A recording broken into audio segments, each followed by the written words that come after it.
Hello दोस्तों, कैसे हैं आप सभी लोग। एकदम बढ़िया ना दोस्तों। आज से आपके अपने YouTube चैनल यानी कि द क्रेज फॉर एजुकेशन पर हम स्टार्ट कर रहे हैं टेंस की सीरीज। और इस सीरीज के अंतर्गत आपको टेंस इतने बेसिक से पढ़ाए जाएंगे कि अगर आपको टेंस का टी भी नहीं आता तो इस सीरीज को देखने के बाद आपको टेंस का TENSE यानी कि पूरे के पूरे टेंस आ जाएंगे। जी हाँ, बिल्कुल सही समझ रहे हैं दोस्तों। आप समझेंगे क्या, दूसरे को समझाएंगे भी।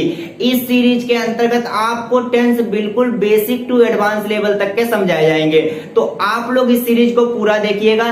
देखिए, हम लोग ऐसा बिल्कुल भी नहीं करेंगे कि एक वीडियो में पूरे के पूरे टेंस खत्म। हमको किस बात की जल्दी है भाई, हम लोग आराम आराम से पढ़ेंगे ना, तो समझ समझ के पढ़ेंगे। तो इसीलिए हम लोग 5-6 वीडियो में टेंसों को कंप्लीट करेंगे। तो आप लोग पूरी की पूरी सीरीज को देखिएगा। देखिए, आज है इस सीरीज का पार्ट नंबर 1 और आप लोग अपना कॉपी और पेन थाम कर बैठिए, क्योंकि इस वीडियो में होने वाला है टेंस का धमाका। ऐसा धमाका जिसमें आप लोग समझने में इतना बिजी हो जाएंगे कि आप लोगों को याद ही नहीं रहेगा कि हमें लिखना भी है। लेकिन आप लोग ऐसा बिल्कुल भी मत करिएगा। आप लोगों को साथ ही साथ नोट्स भी बनाते रहना है, क्योंकि नोट्स बनाना भी बहुत ही इंपॉर्टेंट होता है। तो वीडियो स्टार्ट करने से पहले मैं आपसे एक रिक्वेस्ट करना चाहूंगा कि अगर अभी तक आपने हमारे चैनल को सब्सक्राइब नहीं किया तो प्लीज चैनल को सब्सक्राइब कीजिए, और अगर वीडियो अच्छा लगे तो लाइक भी कर सकते हैं और अपने दोस्तों को शेयर भी कीजिए। तो चलिए बिना देर किए स्टार्ट करते हैं। हिंदी में बोलते हैं काल, और काल का मतलब क्या होता है? समय। काल का मतलब क्या होता है? समय। यानी कि पहली बात तो हम लोगों को यह समझ में आ गई कि टेंस हमें समय के बारे में बताते हैं। तो क्या टेंस घड़ी है? नहीं, ऐसा बिल्कुल भी नहीं है। टेंस हमें समय के साथ साथ और भी कुछ बताते हैं। तो देखिए, दूसरा इसका मतलब होता है वर्क यानी कि कार्य।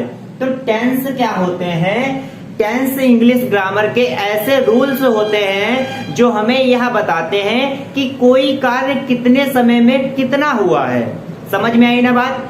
टेंस इंग्लिश ग्रामर के ऐसे रूल्स होते हैं जो हमें यह बताते हैं कि कोई भी कार्य कितने समय में कितना हो चुका है। जैसे कि आप पढ़ रहे हैं, आप पढ़ चुके हैं, आप पढ़ेंगे, यानी कि तीनों बातें अलग अलग है ना। जैसे कि आप पढ़ रहे हैं यानी अभी काम कर रहे हैं, और आप पढ़ चुके हैं यानी कि आप पढ़ाई कर चुके हैं, आप वो काम कर चुके हैं, और आप पढ़ेंगे यानी कि आप आने वाले समय में पढ़ाई करेंगे। तो ये तीनों बातें अलग अलग है ना। तो इसी तरीके से टेंस को 3 भागों में बांटा गया है। तो चलिए टेंस के टाइप देखते हैं। देखिए, आप लोग ये बात तो जानते हैं कि समय 3 प्रकार का होता है। एक होता है वर्तमान काल, दूसरा होता है भूतकाल, तीसरा होता है भविष्यकाल। देखिए, वर्तमान काल का मतलब क्या होता है? जो कार्य अभी हम कर रहे हैं। जैसे कि आप पढ़ रहे हैं, हम पढ़ा रहे हैं, आप खा रहे हैं, हम खिला रहे हैं। ऐसा नहीं है, लेकिन आप खा रहे हैं, हम खिला रहे हैं, ये भी क्या है? ये वर्तमान काल है। तो इस तरीके से ये जो टेंस होते हैं यानी कि जो कार्य चल रहा होता है उसको हम लोग वर्तमान काल कहते हैं। तो देखिए, अब इसी तरीके से इंग्लिश में भी इनको क्लासिफाई किया गया है।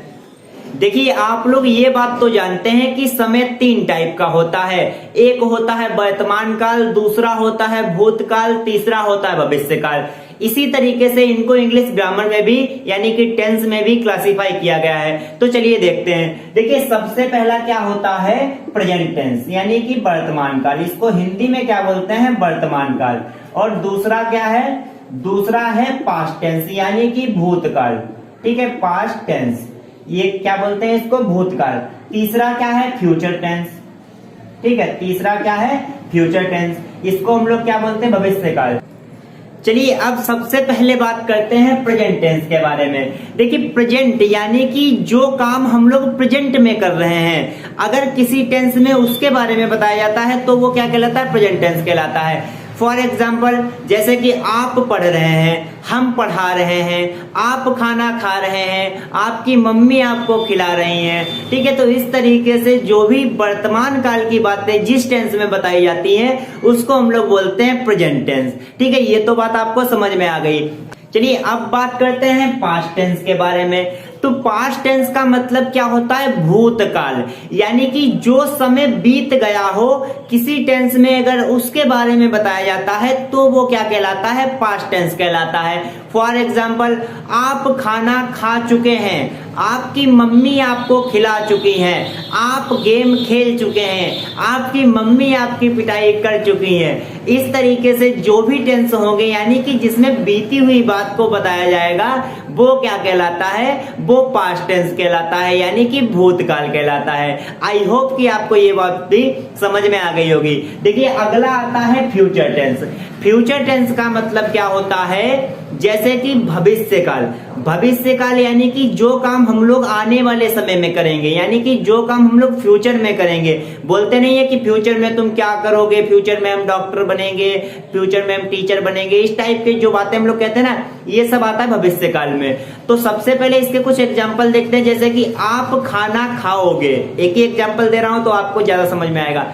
आप खाना खाओगे, आपके पापा आपको खिलाएंगे, आप गेम खेलोगे, आप फिर से मार खाओगे।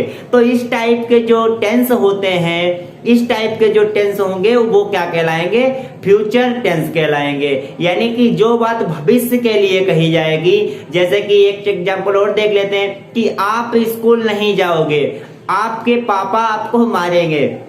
तो इस टाइप से जो टेंस होंगे ना वो क्या कहलाएंगे, वो फ्यूचर टेंस कहलाएंगे। तो आई होप कि आपको ये तीनों टेंस समझ में आ गए होंगे, प्रेजेंट टेंस, पास्ट टेंस और फ्यूचर टेंस। तो चलिए अब इन टेंस को कुछ भागों में भी बांटा गया है। देखिए हर एक टेंस को 4-4 भागों में बांटा गया है। प्रेजेंट टेंस के 4 भाग होते हैं, पास्ट टेंस के भी 4 भाग होते हैं, फ्यूचर टेंस के भी 4 भाग होते हैं। तो चलिए अब इन टेंस को हम लोग विस्तार से पढ़ते हैं। तो चलिए बढ़ते हैं आगे। चलिए अब एक एक करके पढ़ना स्टार्ट करते हैं टेंस के टाइप के बारे में। तो आपको मैंने ये तो बता दिया कि टेंस 3 प्रकार के होते हैं। नंबर 1 होता है प्रेजेंट टेंस, नंबर 2 होता है पास्ट टेंस, नंबर 3 होता है फ्यूचर टेंस। अब इन तीनों के 4-4 टाइप होते हैं। कौन कौन से होते हैं चलिए देखते हैं। सबसे पहले बात करते हैं प्रेजेंट टेंस की। तो प्रेजेंट टेंस के 4 टाइप होते हैं। कौन कौन से होते हैं, पहला होता है प्रेजेंट इंडेफिनिट टेंस, ठीक है। दूसरा होता है प्रेजेंट कंटिन्यूअस टेंस, तीसरा होता है प्रेजेंट परफेक्ट टेंस और चौथा होता है प्रेजेंट परफेक्ट कंटिन्यूअस टेंस, ठीक है। तो आप लोगों को ये समझ में आ गया कि प्रेजेंट टेंस के 4 टाइप होते हैं। इसी तरीके से पास्ट टेंस और फ्यूचर टेंस के भी 4-4 टाइप होते हैं। बिल्कुल सेम होते हैं, बस आपको करना क्या है कि प्रेजेंट की जगह पे पास्ट में पास्ट लगा देना है और फ्यूचर में फ्यूचर लगा देना है। चलिए देखते हैं, मैं भी यही करने वाला हूं। देखिए पास्ट में हम लोगों ने क्या किया, सबसे पहला हुआ पास्ट इंडेफिनिट टेंस, यहां भी वही था। दूसरा है पास्ट कंटिन्यूअस टेंस, यहां भी वही था। तीसरा है पास्ट परफेक्ट टेंस, यहां भी वही था। चौथा है पास्ट परफेक्ट कंटिन्यूअस टेंस, यहां भी वही था। तो आप लोगों ने देखा कितना मजा आया ना इसमें, कि एक ही जैसे टेंस हैं, बस आपको समझने की जरूरत है।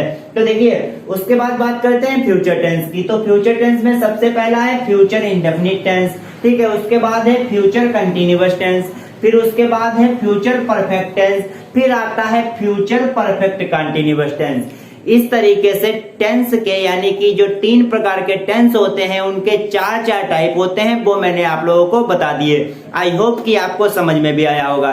चलिए अब इन टाइप के बारे में, यानी कि जो ये 4-4 टाइप होते हैं टेंस के, अब इनके बारे में हम लोग पढ़ना स्टार्ट करते हैं और अब हम लोग टेंस बनाना भी स्टार्ट करेंगे। तो चले हैं प्रेजेंट इंडेफिनिट टेंस के बारे में। देखिए आप लोगों ने एक वर्ड सुना होगा डिफिनेट। डिफिनेट का मतलब क्या होता है, निश्चित, और इंडेफिनिट का मतलब क्या होता है, उसका जस्ट उल्टा यानी कि अनिश्चित। तो प्रेजेंट इंडेफिनिट टेंस में क्या होता है कि इंडेफिनिट का मतलब हो गया अनिश्चित कालीन, यानी कि इन टेंसों में हमें ये नहीं पता चलता है कि काम तो हो रहा है लेकिन वो कब से हो रहा है, यानी कि अनिश्चित कालीन यानी कि अनिश्चित समय से हो रहा है। कब हो रहा है, कैसे हो रहा है, ये सब हम लोग इसमें नहीं जान पाते हैं। इसमें सिर्फ हमें बात बताई जाती है और ये नहीं बताया जाता है कि वो जो काम हो रहा है वो कब से हो रहा है। जैसे कि एग्जाम्पल है कि मैं आपको पढ़ाता हूँ, आप पढ़ते हैं, तो इसमें क्या है, मैं आपको पढ़ाता हूं लेकिन ये मैंने नहीं बताया कि मैं कब से पढ़ा रहा हूं या मैं कब तक आपको पढ़ाऊंगा। आप कब तक पढ़ेंगे, आप कब से पढ़ रहे हैं। तो इस प्रकार के टेंसों में ये नहीं बताया जाता है कि जो काम हो रहा है वो कब से चल रहा है या कब तक चलेगा। तो इसमें सीधी सीधी बात बोली जाती है। तो देखते हैं इसकी पहचान क्या होती है। तो सबसे पहले देखिए इन वाक्यों के अंत में ता है, ती है, ते है। क्या बोला, ता हो गया, ती हो गया, ते हो गया, आदि शब्द आते हैं। यानी कि जिन वाक्यों के अंत में ता, ती, ते कोई भी शब्द आता है तो आप लोग समझ जाना ये कौन सा टेंस है, प्रेजेंट इंडेफिनिट टेंस है। फॉर एग्जाम्पल जैसे कि राम खाना खाता है, इसमें क्या आया, ता आया ना, तो ये कौन सा टेंस हो गया, प्रेजेंट इंडेफिनिट टेंस हो गया। मैं पढ़ता हूं, कौन सा टेंस हो गया, प्रेजेंट इंडेफिनिट टेंस होगा, क्योंकि इसमें ता आया है। कुछ एग्जाम्पल और देख लेते हैं, मैं लिखता हूं, तुम लिखती हो, या इस तरीके के जो भी टेंस होंगे जिसमें लास्ट में ता आएगा वो क्या होंगे, वो प्रेजेंट इंडेफिनिट टेंस होंगे। आई होप कि आपको ये बात समझ में आ गई होगी। देखिए अब इसके कुछ रूल्स देख लेते हैं। इसके रूल्स क्या कहते हैं, देखिए अगर कोई टेंस एक वचन है, अगर कोई टेंस एक वचन है, जैसे कि कोई एक व्यक्ति के बारे में बात की गई है, किसी एक चीज के बारे में बात की गई है, तो वो क्या होता है, एक वचन कहलाता है। जैसे कि राम खाता है, क्या है, राम अकेला है ना, तो राम क्या हो गया, एक वचन हो गया। ठीक है, तो जो टेंस एक वचन होंगे उनमें वर्ब के साथ, यानी कि जो क्रिया करी जा रही है उसमें जो काम किया जा रहा है उसके साथ में एस या ईएस का प्रयोग करेंगे। क्या करेंगे, एस या ईएस का प्रयोग करेंगे। और जो टेंस बहुवचन होंगे, जैसे कि यहाँ पे कह दिया है मैं पढ़ता हूं, देखिए आई बी यू दे, आप लोग याद रखिए जो आई होता है, बी होता है और यू होता है और दे होता है, ये क्या होते हैं, ये बहुवचन होता है। ही सी इट, या फिर किसी का नाम, किसी वस्तु का नाम, तो ये क्या होती है, एक वचन होती है। और आई बी यू दे क्या होते हैं, बहुवचन होते हैं। तो आप लोग ये बात याद रखिएगा। ठीक है, तो मैं क्या है, यानी कि आई क्या हो गया, बहुवचन हो गया। तो मैं पढ़ता हूं, यहाँ पे क्या हुआ, ये बहुवचन हो गया। तो बहुवचन के साथ में हम लोग एस या एस नहीं लगाते हैं, वहां पे सिर्फ हम लोग वर्ब की फर्स्ट फॉर्म ही लगाते हैं। तो आई होप कि आपको ये बात समझ में आ गई होगी। चलिए अब इन टेंसों को बनाते हैं। देखिए इसके लिए आपको एक रूल फॉलो करना होगा, जैसे कि यहाँ पर मैंने लिख के दिया है कि subject plus verb plus object, यानी कि अगर आपको ये टेंस बनाने हैं तो आपको सिर्फ छोटी सी बात को याद रखना है। यहाँ पर क्या बताया गया है, सबसे पहले टेंस में हम लोग पहचानेंगे कि सब्जेक्ट क्या है। देखिए सब्जेक्ट का मतलब क्या होता है, जिस टेंस में, यानी कि कोई भी टेंस है उसमें जिसके बारे में बात की जा रही होगी, या जो उस काम को कर रहा होगा, या जो उसमें मेन रोल जिसका होगा उस टेंस में, वो क्या कहलाता है, वो सब्जेक्ट कहलाता है। और टेंस में जिस काम को किया जाता है, ठीक है, जिस काम को किया जाता है उस टेंस में, वो क्या कहलाता है, क्रिया, यानी कि वर्ब कहलाता है। और बाकी जो भी टेंस में बचा होता है उसको हम लोग ऑब्जेक्ट बोलते हैं। ठीक है, तो आप लोगों को ये बात समझ में आ गई। तो चलिए इन टेंस को बनाते हैं। तो सबसे पहले यहाँ पर क्या है, राम खाता है। ठीक है, राम खाता है, तो इसमें सब्जेक्ट कौन है, काम कौन कर रहा है, काम कौन कर रहा है, भाई राम काम कर रहा है। काम कुछ भी कर रहा हो, जैसे कि राम खा रहा है, तो क्या हुआ, राम सब्जेक्ट हो गया। तो आप लोग सबसे पहले क्या लिखेंगे, सब्जेक्ट, यानी कि राम।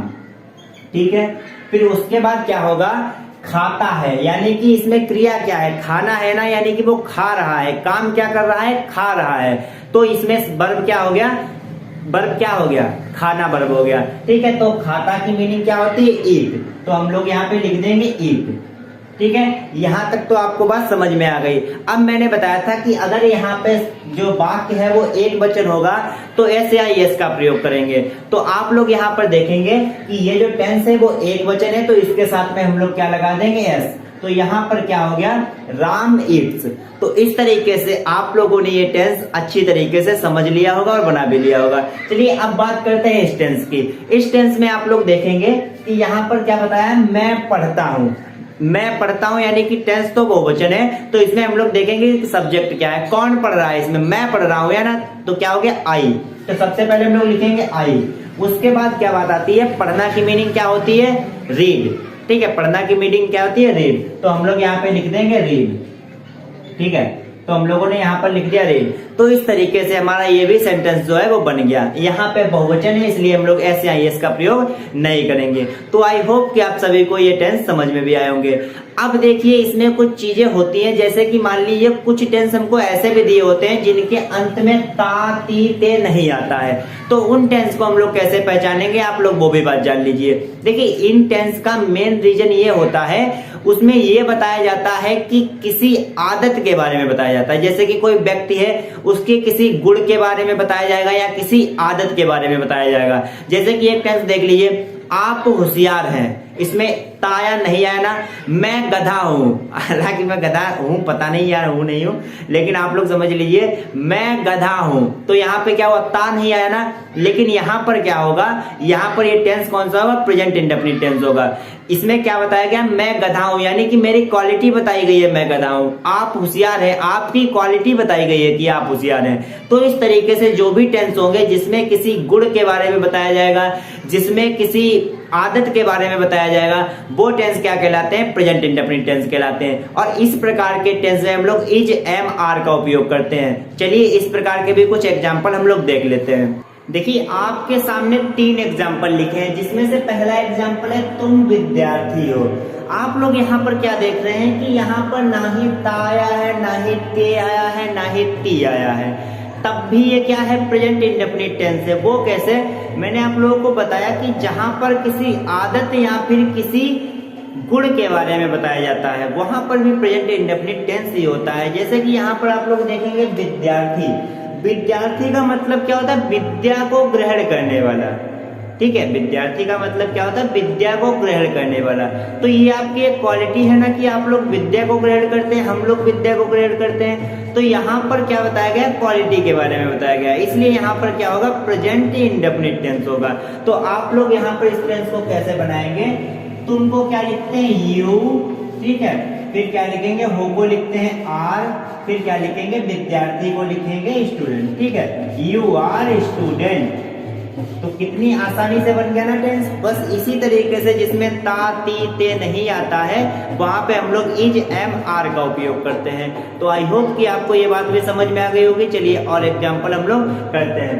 देखिए तुम लड़के हो सकता है आप लड़की भी हो, लेकिन फिर भी जो भी है टेंस जो दिया गया है वो क्या बताया गया है कि तुम लड़के हो। तो चलिए इसको भी हम लोग बनाते हैं। देखिए तुमको क्या लिखते हैं, यू, ठीक है, और आर, ठीक है, और फिर क्या है, लड़के को लिखते हैं बॉय। तो इस तरीके से ये भी टेंस हमारा बन गया। आई होप कि आपको समझ में भी आ रहा होगा। देखिए अगला टेंस हमारे पास है मैं लड़की हूँ। नहीं, मैं लड़की नहीं हूँ, लेकिन हो सकता है कि टेंस में ऐसा बोला गया, लेकिन मैं लड़की नहीं हूँ फिलहाल, आप लोग इतना याद रखिएगा। देखिए यहाँ पर जो हमको सेंटेंस दिया गया है वो दिया गया मैं लड़की हूँ। तो इसको कैसे बनाएंगे, मैं को लिखते हैं आई, और फिर क्या लिखेंगे, आई एम, वो को लिखते हैं ना एम, फिर क्या लिखेंगे, गर्ल, ठीक है, आई एम गर्ल। तो इस तरीके से हम लोग ये टेंस बना सकते हैं। तो आई होप कि आपको ये प्रेजेंट इंडेफिनिट टेंस के जो सेंटेंस हम लोग पढ़ रहे थे, अफर्मेटिव सेंटेंस, वो आपको समझ में आ गए होंगे। आप लोग याद रखिए कि अभी तक हम लोगों ने जो टेंस पढ़े वो थे अफर्मेटिव सेंटेंस, ठीक है। अफर्मेटिव को हम लोग पॉजिटिव सेंटेंस भी बोलते हैं, हिंदी में हम लोग इन्हें सकारात्मक वाक्य बोलते हैं, ठीक है। तो इस तरीके से अब हम लोग प्रेजेंट इंडेफिनिट टेंस के अंतर्गत ही नकारात्मक वाक्य यानी कि निगेटिव सेंटेंस पढ़ेंगे, ऐसे सेंटेंस जिसमें नहीं का प्रयोग हुआ होगा। तो चलिए स्टार्ट करते हैं। देखिए अब आपके सामने लिखा है निगेटिव सेंटेंस, और निगेटिव सेंटेंस क्या होते हैं, जिन वाक्यों में नहीं का उपयोग हुआ होता है, यानी कि जो नकारात्मक वाक्य होते हैं उनको हम लोग निगेटिव सेंटेंस बोलते हैं। जैसे कि मैं पढ़ाता नहीं हूं, मैं खाता नहीं हूं, मैं लिखता नहीं हूं, और आप लिखते नहीं हैं, आप खाते नहीं है। तो इस तरीके के जो टेंस होंगे वो क्या कहलाएंगे, निगेटिव सेंटेंस कहलाएंगे, वो भी प्रेजेंट इंडेफिनिट टेंस के, क्योंकि इसमें ता, ती या फिर ते आएगा, और साथ ही साथ इसमें क्या हो सकता है, आदत बताई जा सकती है या फिर किसी के कोई गुण बताए जा सकते हैं। तो चलिए इसके रूल्स को पढ़ना स्टार्ट करते हैं। देखिए सबसे पहले तो बात आती है कि निगेटिव सेंटेंस में क्या होगा, नकारात्मक वाक्य होगा, यानी कि नहीं का उपयोग हुआ होगा। तो उसके लिए हम लोग वाक्य को कैसे बनाते हैं, देखिए सबसे पहले हम लोग लिखते हैं सब्जेक्ट। जैसे कि हमारे पास कोई भी वाक्य होगा तो सबसे पहले उसे बनाते टाइम हम लोग लिखेंगे सब्जेक्ट। उसके बाद हम लोग उपयोग करते हैं डू या डज का, ठीक है। डू या डज का उपयोग कब करेंगे, देखिए अगर वाक्य एक वचन होगा, एक वचन अगर वाक्य होगा तो हम लोग डज का उपयोग करेंगे, और अगर वाक्य बहुवचन होगा तो हम लोग डू का उपयोग करेंगे। तो आप लोगों को ये बात भी समझ में आ गई। उसके बाद हम लोग लगाएंगे नॉट, फिर हम लोग लगाएंगे वर्ब की फर्स्ट फॉर्म, फिर हम लोग लगाएंगे ऑब्जेक्ट। ऑब्जेक्ट का मतलब बाकी जो कुछ भी टेंस में बचा रह जाता है वो सब ऑब्जेक्ट होता है। तो चलिए अब कुछ एग्जाम्पल देख लेते हैं। जैसे कि हमारे पास एक एग्जाम्पल है तुम नहीं पढ़ते हो, ठीक है, नहीं आया है ना और ते भी आया है, तो हम लोगों ने ये तो जान लिया कि ये प्रेजेंट इंडेफिनिट टेंस का निगेटिव सेंटेंस है। तो चलिए अब इसको हम लोग बनाएंगे कैसे। हम लोगों ने यहाँ पर क्या देखा, सबसे पहले लिखते हैं सब्जेक्ट, ठीक है, सबसे पहले लिखेंगे सब्जेक्ट। तो इसमें सब्जेक्ट क्या है, तुम, तो हम लोग क्या लिख देंगे, यू, ठीक है। सब्जेक्ट क्या है, तुम, तो हम लोग लिख देंगे यू। जैसा कि मैंने आप लोगों को बताया था, आई बी यू दे, ये क्या होते हैं, ये बहुवचन होते हैं। तो ये तो हम लोगों को पता चल गया कि ये जो टेंस है वो क्या है, बहुवचन है। तो अब हम लोग इसमें किसका प्रयोग करेंगे, डू का उपयोग करेंगे, क्योंकि बहुवचन में हम लोग डू का उपयोग करते हैं। तो देखिए यहाँ पर तुम लिख दिया, उसके बाद हम लोग लगाएंगे डू, ठीक है। फिर हम लोग क्या लगाएंगे, यहाँ पर लगाएंगे नॉट। फिर उसके बाद हम लोग क्या करेंगे, नॉट के बाद हम लोग क्या लगाते हैं, वर्ब की फर्स्ट फॉर्म। इसमें वर्ब क्या है, पढ़ना, यानी कि पढ़ना को हम लोग क्या बोलते हैं, रीड। तो यहाँ पर हम लोग क्या लिख देंगे, रीड। तो आई होप कि आपको ये टेंस भी समझ में आ गया होगा। चलिए अब इसका अगला एग्जाम्पल देख लेते हैं। अगला एग्जाम्पल है राम आम नहीं खाता है, ठीक है, राम आम नहीं खाता है। तो हम लोग को ये तो पता चल गया कि ये निगेटिव भी है और प्रेजेंट इंडेफिनिट टेंस का है, यानी कि ये प्रेजेंट इंडेफिनिट टेंस का निगेटिव सेंटेंस है। तो चलिए अब इसको भी बना लेते हैं। देखिए राम, तो सबसे पहले हम लोग क्या लिखेंगे, राम, ठीक है। तो हम लोग लिख देते हैं राम। तो आपको ये तो पता हो गया कि हमने बताया था ही सी इट, और जो भी किसी का नाम होगा या फिर किसी प्लेस का नाम होगा तो वो क्या होगा, टेंस एक वचन होगा। तो देखिए यहाँ पर राम एक नाम है, तो क्या हुआ कि ये एक वचन टेंस हो गया, ठीक है। तो यहाँ पर हम लोगों ने लिख दिया राम। फिर उसके बाद हम लोग क्या लिखेंगे, यहाँ पर डू या डज का उपयोग करेंगे। तो एक वचन है तो हम लोग डज का उपयोग कर देंगे, ठीक है, राम डज। फिर नॉट का उपयोग करेंगे क्योंकि निगेटिव सेंटेंस है, ठीक है, राम डज नॉट। फिर क्या है, खाना को हम लोग क्या बोलते हैं, और आम, ठीक है। पहले हम लोग क्या लगाएंगे, क्रिया, यानी कि क्रिया क्या है, खाना है ना, तो हम लोग क्या लगाएंगे, ईट, ठीक है। तो हम लोग ने यहाँ पे लिख दिया ईट। फिर उसके बाद क्या बचता है, ऑब्जेक्ट बचता है, यानी कि आम जो होगा वो ऑब्जेक्ट हो जाएगा। तो हम लोग क्या लिखेंगे, Ram does not eat mango, ठीक है, Ram does not eat mango. तो आई होप कि आपको प्रेजेंट इंडेफिनिट टेंस के निगेटिव सेंटेंस भी समझ में आ गए होंगे। देखिए इसी तरीके से जैसा कि मैंने आपको भी पहले बताया था, किसी में ता ती ते नहीं दिया होता है, तो इसी तरीके से कुछ सेंटेंस आपको निगेटिव में भी मिल सकते हैं। जैसे कि आप बुद्धिमान नहीं हो, इसमें क्या हुआ, इसमें कोई भी तातीते नहीं आया, तो आप लोग यहाँ पर भी इज एम आर का उपयोग करके इस टेंस को बना सकते हैं, ठीक है। इस तरीके से आप लोग कोई भी टेंस निगेटिव हो चाहे फिर अफर्मेटिव हो बना सकते हैं। चलिए अब इसके आगे की टेंस देखते हैं, इंट्रोगेटिव सेंटेंस, जो कि प्रेजेंट इंडेफिनिट टेंस का अगला पार्ट है। देखिए अब आपके सामने लिखा है इंट्रोगेटिव सेंटेंस। इंट्रोगेटिव सेंटेंस क्या होते हैं, ऐसे सेंटेंस जिनमें स्टार्टिंग में क्या से स्टार्ट होते हैं। जैसे कि कोई भी सेंटेंस है, एक सेंटेंस हम एग्जांपल में देते हैं आपको, क्या तुम पढ़ते हो, क्या तुम नहाते हो, क्या तुम खाते हो, क्या तुम नहीं खाते हो, क्या तुम नहीं पढ़ते हो। इस तरीके के जो टेंस होंगे, यानी कि जिनमें स्टार्टिंग में क्या होगा, यानी कि जो टेंस क्या से स्टार्ट होंगे वो टेंस क्या कहलाते हैं, प्रेजेंट इंडेफिनिट टेंस के इंट्रोगेटिव सेंटेंस कहलाएंगे। प्रेजेंट इंडेफिनिट टेंस के क्यों होंगे, क्योंकि इसमें क्या है, तातीते आएगा या फिर कोई आदत या फिर किसी का कोई गुण बताया जाएगा। तो चलिए इसके कुछ एग्जाम्पल देखते हैं और देखते हैं इसको कैसे बनाया जाता है। देखिए यहाँ पर आपको दिया है क्या से स्टार्ट होने वाले वाक्य, यानी कि जो वाक्य क्या से स्टार्ट होंगे वो वाक्य क्या कहलाएंगे, इंट्रोगेटिव सेंटेंस कहलाएंगे। इनको हम बनाएंगे कैसे, तो सबसे पहले हम लोग क्या करेंगे, जो हमको क्या दिया है उसकी मीनिंग नहीं लगानी है। देखिए क्या को बिल्कुल छोड़ देना है, बस क्या हमको बताया जाएगा, इस तरीके से हम लोग पहचान लेंगे कि इंट्रोगेटिव सेंटेंस है, लेकिन हम लोग क्या की मीनिंग नहीं लगाएंगे। तो इस तरीके से क्या होगा, सबसे पहले हम लोग स्टार्ट करेंगे डू या डज से। आपको ये तो पता है कि अगर एक वचन होगा तो डज का उपयोग करेंगे, बहुवचन होगा तो डू का उपयोग करेंगे। उसके बाद लगाएंगे सब्जेक्ट, फिर लगाएंगे वर्ब की फर्स्ट फॉर्म, और अगर निगेटिव सेंटेंस है तो वर्ब की फर्स्ट फॉर्म से पहले यानी कि सब्जेक्ट के बाद हम लोग लगाएंगे नॉट। पहले क्या लगाएंगे, डू या डज, फिर सब्जेक्ट, फिर नॉट लगाएंगे, उसके बाद हम लोग लगाएंगे वर्ब, फिर लगाएंगे हम लोग ऑब्जेक्ट। तो चलिए एक एग्जाम्पल की सहायता से आपको समझाते हैं। देखिए पहला हमारे पास एग्जाम्पल है, क्या तुम नाचते हो? बताओ भाई नाचते हो तुम? देखिए नाचते हो नहीं नाचते हो, लेकिन नाचना भी जरूरी है। तो चलिए आप लोग देखिए यहाँ पे कि क्या तुम नाचते हो, तो यहाँ पर हमको ये तो पता चल गया क्या है, तो इसलिए हम लोग ने पहचान लिया इंट्रोगेटिव सेंटेंस है। लेकिन यहाँ पर ते है तो ये भी पता चल गया कि ये प्रेजेंट इंडेफिनिट टेंस है।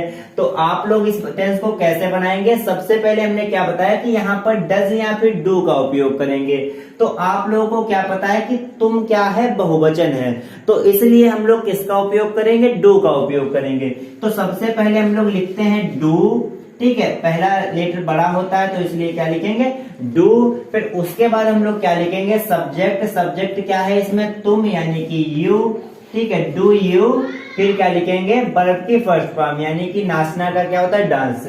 डू यू डांस, कितना मस्त बनाना बात कि डू यू डांस, ठीक है। तो इस तरीके से आप कोई भी टेंस जो है वो बना सकते हैं, ठीक है। अब एक एग्जांपल और देखते हैं, क्या तुम नहीं नाचते हो, यानी कि इसका हमने निगेटिव कर दिया। तो निगेटिव होगा तब आप लोग कैसे बनाएंगे, देखिए यहाँ पे क्या तुम नहीं नाचते हो, तो सबसे पहले क्या लगाएंगे, डू लिखेंगे यहाँ पे, ठीक है। डू के बाद में क्या करेंगे, डू के बाद में हम लोग यहाँ पे लिखेंगे सब्जेक्ट। सब्जेक्ट क्या है, तुम है, तो लिख देंगे यू, बहुवचन था तो इसलिए हम लोग ने डू लगा दिया। फिर उसके बाद क्या लगाएंगे, नॉट, ठीक है, ये याद रखना, ठीक है। सब्जेक्ट के बाद नॉट लगाना, ये मत कर देना डू नॉट, ठीक है। सब्जेक्ट के बाद नॉट लगाना है, बिल्कुल याद कर लीजिए आप लोग, ठीक है। तो डू यू नॉट, फिर उसके बाद क्या बोला है, डांस, यानी कि नाचने को क्या बोलते हैं, dance. Do you not dance, तो कितना मस्त बन गया ना सेंटेंस। तो इस तरीके से हम लोग कोई भी सेंटेंस आसानी से बना सकते हैं। और एक बात आप लोग और याद रखिएगा कि इनके आगे क्वेश्चन मार्क का निशान होता है, ठीक है, क्योंकि इसमें प्रश्न पूछा जाता है, ठीक है। और आपको इतना तो पता ही है, हाई लेवल में आप लोग हो क्लास में, तो आपको ये तो पता ही होगा कि जो क्वेश्चन पूछा जाता है उसके बाद में क्या करते हैं, क्वेश्चन मार्क लगाते हैं। तो इस तरीके से इन टेंस के लास्ट में हम लोग क्वेश्चन मार्क लगा देंगे। तो आई होप कि आपको ये भी समझ में आ गए होंगे। चलिए ये तो था इंट्रोगेटिव फर्स्ट टाइप। अब इसका एक इंट्रोगेटिव सेकंड टाइप भी होता है। तो चलिए अब सेकंड टाइप को भी पढ़ लेते हैं। सेकंड टाइप में क्या होता है कि उसमें क्या, कब, क्यों बीच में आता है, यानी कि जो WH फैमिली होती है, जैसे कि जो क्वेश्चन वर्ड होते हैं वो बीच में आते हैं टेंस के। जैसे कि तुम क्या कर रहे हो, तुम कैसे हो, तुम कहाँ जा रहे हो, इस तरीके के जो टेंस होते हैं उस वो क्या कहलाते हैं, सेकंड टाइप के टेंस कहलाते हैं, ठीक है। तो अब क्या होगा, हम लोग प्रेजेंट इंडेफिनिट की बात कर रहे हैं, तो इस तरीके से हम लोग क्या बोलेंगे, तुम क्यों खाते हो, क्योंकि ता निकालना है ना, तो तुम क्यों खाते हो, तुम क्यों पढ़ते हो, तुम क्यों नहाते हो, तुम कहाँ जाते हो, तुम क्या खाते हो। इस तरीके से जो टेंस होंगे जिसमें बीच में क्वेश्चन वर्ड आएगा वो क्या कहलाएंगे, प्रेजेंट इंडेफिनिट टेंस के इंट्रोगेटिव सेकंड टाइप के सेंटेंस कहलाएंगे। तो चलिए उनके भी कुछ एग्जाम्पल देख लेते हैं। देखिए अब आपके सामने लिखा है प्रेजेंट इंडेफिनिट टेंस का इंट्रोगेटिव सेकंड टाइप सेंटेंस। तो चलिए इसको भी पढ़ना हम लोग स्टार्ट करते हैं। देखिए इसकी पहचान क्या होती है कि WH फैमिली यानी कि क्वेश्चन वर्ड जो होता है वो टेंस के बीच में आता है। जैसा कि मैंने आपको बताया कि तुम क्या करते हो, तुम क्यों पढ़ते हो, इस तरीके के जो टेंस होंगे जिनमें क्वेश्चन वर्ड बीच में आएगा तो वो क्या कहलाएगा, इंट्रोगेटिव सेकंड टाइप कहलाएगा। और तातीते आ रहा है इस वजह से क्या होगा, प्रेजेंट इंडेफिनिट टेंस का इंट्रोगेटिव सेकंड टाइप कहलाएगा। तो देखते हैं इसको कैसे बनाया जाएगा। यहाँ पर सबसे पहले हम लोग क्या करते हैं, क्वेश्चन वर्ड लगाते हैं, यानी कि जो क्वेश्चन वर्ड बीच में आएगा उसकी मीनिंग हम लोग पहले लगाएंगे। उसके बाद क्या करेंगे, डू या डज लगाएंगे, एक वचन के साथ डज लगाएंगे, बहुवचन के साथ डू लगाएंगे, ठीक है। उसके बाद लगाएंगे सब्जेक्ट, फिर लगाएंगे वर्ब, फिर लगाएंगे ऑब्जेक्ट। तो चलिए कुछ टेंस की सहायता से इसको बनाते हैं और समझते हैं। देखिए पहला टेंस हमारे पास है, तुम क्या पढ़ते हो, ठीक है। क्या बीच में आया है ये तो पता चल गया, इंट्रोगेटिव सेकंड टाइप का है। और तातीते आया है तो इसलिए ये भी पता चल गया कि इंट्रोगेटिव है, लेकिन किसका है, प्रेजेंट इंडेफिनिट टेंस का है। तो इसलिए हम लोग क्या करेंगे, सबसे पहले किसकी मीनिंग लगाएंगे, क्या की। तो क्या होता है व्हाट, ठीक है, व्हाट। फिर लगाएंगे क्या बोला है, डू या डज। तो यहाँ पे एक वचन है या बहुवचन है, यू जो होता है वो बहुवचन होता है, तो इसलिए हम लोग क्या लगाएंगे, डू का उपयोग करेंगे। तो व्हाट डू, फिर लगाएंगे सब्जेक्ट यानी कि यू, व्हाट डू यू, पढ़ना की क्या होती है, रीड। तो क्या हो गया, व्हाट डू यू रीड, और क्वेश्चन मार्क लगाना बिल्कुल भी मत भूलें। उसके बाद अगला टेंस देखते हैं, तुम क्यों पढ़ते हो। तो ये भी क्या है, इंट्रोगेटिव सेकंड टाइप है, वो भी किसका है, प्रेजेंट इंडेफिनिट टेंस का इंट्रोगेटिव सेकंड टाइप। तो देखते हैं, इसको भी बनाते हैं, तुम क्यों पढ़ते हो। तो क्या हो जाएगा, यू नहीं होगा क्योंकि क्यों है, तो इसकी मीनिंग पहले लगाएंगे। तो क्या होगा, वाई, ठीक है, वाई। फिर क्या लगाएंगे, डू या डज। डू या डज में से क्या लगेगा आप लोगों को बताना है, क्योंकि ये बहुवचन है तो इसलिए क्या लगाएंगे, डू लगाएंगे। तो व्हाई डू यू रीड, ठीक है, व्हाई डू यू रीड। तो इस तरीके से कोई भी सेंटेंस प्रेजेंट इंडेफिनिट टेंस का आपको दिखाई दे जाए तो उसको पकड़ के आराम से आप लोग बना सकते हैं और समझ सकते हैं, आप लोग दूसरे को समझा भी सकते हैं। तो दोस्तों आज की वीडियो काफी बड़ी हो चुकी है, इस वजह से इस वीडियो को हम लोग यहीं पे समाप्त करते हैं। अगर वीडियो अच्छी लगी तो वीडियो को लाइक जरूर कीजिएगा, और हाँ, अगला वीडियो आपको अगले टाइम पे मिलेगा। आप लोग वीडियो को देखना बिल्कुल भी मत छोड़ें, आप लोग इस सीरीज को पूरा देखें। तो थैंक्स फॉर वॉचिंग।